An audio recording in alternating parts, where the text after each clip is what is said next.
The campfire crackled lower, and 12 tribal elders watched as River Phoenix and Johnny Depp sat in the sacred circle when Chief Standing Bear told them that Hollywood doesn't respect sacred land.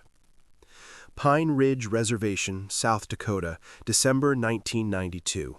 The fire ceremony takes place on ancestral ground where Lakota traditions have survived genocide, forced relocation, and cultural suppression that spans generations of resistance against government policies designed to eliminate Native identity through education, religion, and economic dependence that disconnects indigenous people from traditional ways of life. The sacred fire burns in a circle, cleared according to ceremonial protocols that honor directions, elements, and spiritual relationships that most outsiders never understand, despite romantic fascination with Native culture that reduces complex spiritual traditions to entertainment stereotypes and commercial appropriation. River Phoenix, 22 years old, sits cross-legged on buffalo hide while processing teachings about land relationship that contradicts everything entertainment industry environmental activism taught him about nature conservation, recognizing spiritual connection that extends beyond policy advocacy towards sacred responsibility for earth protection. Beside him, Johnny Depp listens respectfully to creation stories and historical accounts that reveal systematic destruction of Native communities through broken treaties, stolen children, and cultural genocide that most Americans prefer to ignore rather than acknowledge ongoing impacts. This ceremony connects us to ancestors and future generations, River observes quietly, noting spiritual practices that require lifetime commitment rather than casual participation or temporary cultural tourism that treats sacred traditions like educational experiences for personal enlightenment. Different relationship with land than environmental activism usually addresses, Johnny agrees, recognizing the parallel between authentic indigenous spirituality and commercial environmentalism that focuses on policy change rather than fundamental worldview transformation about human relationship with natural world. Their visit begins with education about Native history and contemporary challenges that extend beyond entertainment industry understanding, seeking authentic knowledge about indigenous communities whose survival requires cultural preservation against ongoing colonization rather than celebrity support for generic causes. The reservation attracts few outsiders beyond government officials, social workers, and anthropologists, whose presence often serves institutional interests rather than tribal sovereignty, creating suspicion about non-native visitors whose motivations might exploit cultural knowledge for academic, commercial, or political purposes. Most celebrities who visit reservations want photo opportunities with traditional dress and spiritual ceremonies, explains Maria Crowfeather, a cultural educator whose own advocacy work encompasses years of protecting sacred sites and fighting cultural appropriation. They take pictures and leave without understanding sovereignty struggles or supporting tribal self-determination through political action. As evening progresses, both actors demonstrate respectful engagement with cultural teachings and community challenges, recognizing indigenous authenticity that extends beyond their current knowledge while avoiding appropriation that treats Native spirituality like personal development opportunity. The ceremony leader is Chief Robert Standing Bear, a 68-year-old traditional leader whose 50-year commitment includes preserving Lakota language, protecting sacred sites, and maintaining cultural practices that survived boarding schools designed to eliminate Native identity through forced assimilation and cultural destruction. Standing Bear represents authentic indigenous authority, spiritual knowledge earned through decades of ceremonial responsibility, political understanding developed through fighting government policies that threaten tribal sovereignty, cultural integrity that maintains traditional ways while adapting to contemporary challenges that affect reservation communities. He speaks about land relationship that predates European colonization, explaining how indigenous worldview recognizes Earth as sacred relative rather than natural resource, how traditional ecological knowledge developed through millennia of sustainable living that most environmental movements fail to understand or acknowledge. The sacred fire includes teachings about water protection, climate change impacts on traditional foods, and mining threats to sacred sites that reveal environmental destruction as cultural genocide, continuing through corporate extraction that destroys spiritual landscapes essential for native identity. River and Johnny appreciate the complexity of indigenous environmental knowledge that integrates spiritual practice with ecological science, recognizing traditional wisdom that offers solutions to climate crisis through worldview changes that most environmental activism avoids addressing. As ceremony continues, they learn about Hollywood's relationship with Native communities through decades of misrepresentation that reduces complex cultures to warrior stereotypes, spiritual caricatures, and historical inaccuracies that perpetuate ignorance while profiting from indigenous imagery without consulting actual Native people. That's when Standing Bear's assessment of entertainment industry relationship with Native communities takes a confrontational direction, as he recognizes patterns from previous celebrity visitors whose cultural interest often serves personal development rather than supporting tribal sovereignty and indigenous rights. "You come here seeking spiritual experience," Standing Bear says, his voice carrying authority earned through lifetime of cultural preservation. "But your industry has stolen our stories, our images, our sacred symbols for profit, while our people live in poverty and fight for basic rights." The statement immediately creates tension as tribal members recognize familiar pattern where non-native visitors seek authentic cultural experience while supporting industries that exploit indigenous culture through appropriation that generates wealth for outsiders while providing no benefit to native communities. River and Johnny respond with genuine respect for Standing Bear's concerns and acknowledgement of entertainment industry problems, recognizing his authority as a cultural leader whose criticism reflects legitimate grievances about systematic exploitation rather than personal attack on their intentions. "We understand Hollywood has harmed Native communities through misrepresentation and appropriation," River responds, his tone reflecting authentic interest in learning rather than defending industry practices.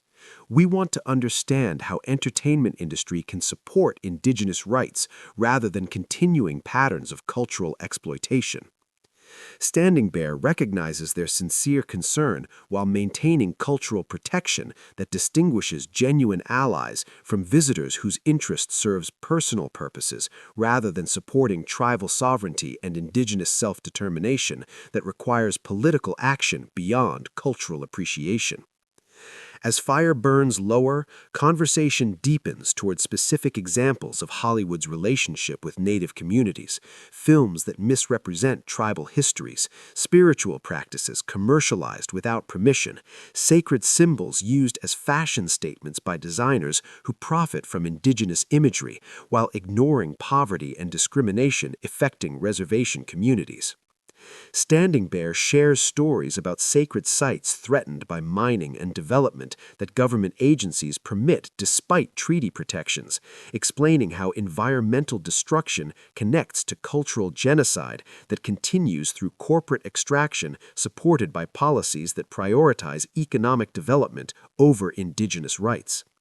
6 seconds pass as Standing Bear evaluates their understanding of entertainment industry responsibility for cultural appropriation and environmental destruction that affects Native communities through systematic exploitation that most celebrities never acknowledge despite claiming environmental consciousness. "Hollywood doesn't respect sacred land," Standing Bear declares with devastating precision earned through witnessing decades of entertainment industry exploitation that treats indigenous culture like creative inspiration while ignoring political struggles for tribal sovereignty and environmental protection that define contemporary Native activism. His words expose fundamental critique of Hollywood's environmentalism that focuses on generic conservation while ignoring indigenous rights to traditional territories that contain sacred sites threatened by mining, logging, and development that government policies permit despite treaty obligations. Tribal members around the fire respond with agreement, recognizing articulation of concerns about cultural appropriation and environmental destruction that affects their daily lives through systematic exploitation that most Americans prefer to ignore rather than address through policy changes. Johnny's face shows recognition of criticism accuracy despite defensive impulse, his environmental consciousness conflicting with honest evaluation from a leader whose authority represents authentic indigenous perspective on land relationship and cultural respect that entertainment industry environmentalism typically avoids addressing. But before Johnny can respond with defensive arguments about his environmental commitment or defend entertainment industry efforts, River demonstrates understanding that prevents confrontation while acknowledging legitimate concerns about cultural appropriation and environmental destruction. Chief Standing Bear, River says respectfully, his voice carrying genuine recognition of valid concerns rather than defensive celebrity pride. You're absolutely right about Hollywood's relationship with sacred land and native communities. We've participated in an industry that profits from indigenous imagery while ignoring political struggles for tribal sovereignty. Standing Bear's expression shifts appreciatively at River's immediate acknowledgement of cultural exploitation and willingness to accept criticism rather than defending entertainment industry practices that demonstrate fundamental disrespect for indigenous rights and environmental protection. River continues with growing understanding. When you say Hollywood doesn't respect sacred land, you're pointing out that our industry treats native culture like creative resource while supporting economic policies that destroy traditional territories and sacred sites. The acknowledgement demonstrates River's recognition that environmental protection involves more than conservation policy, requiring respect for indigenous sovereignty and traditional ecological knowledge that most environmental movements fail to support through political action. Johnny processes River's approach and Standing Bear's expertise, his defensiveness gradually replaced by recognition that genuine environmental responsibility requires supporting indigenous rights rather than generic conservation that ignores native struggles for land protection and cultural preservation. Chief Standing Bear, Johnny says quietly, his earlier confidence replaced by genuine curiosity about indigenous environmental knowledge.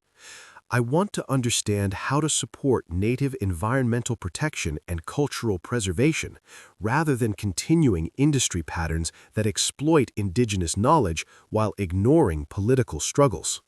Standing Bear recognizes both actors' revised approach and willingness to learn about indigenous sovereignty rather than treating cultural ceremony like personal spiritual experience that serves individual development without supporting tribal political goals.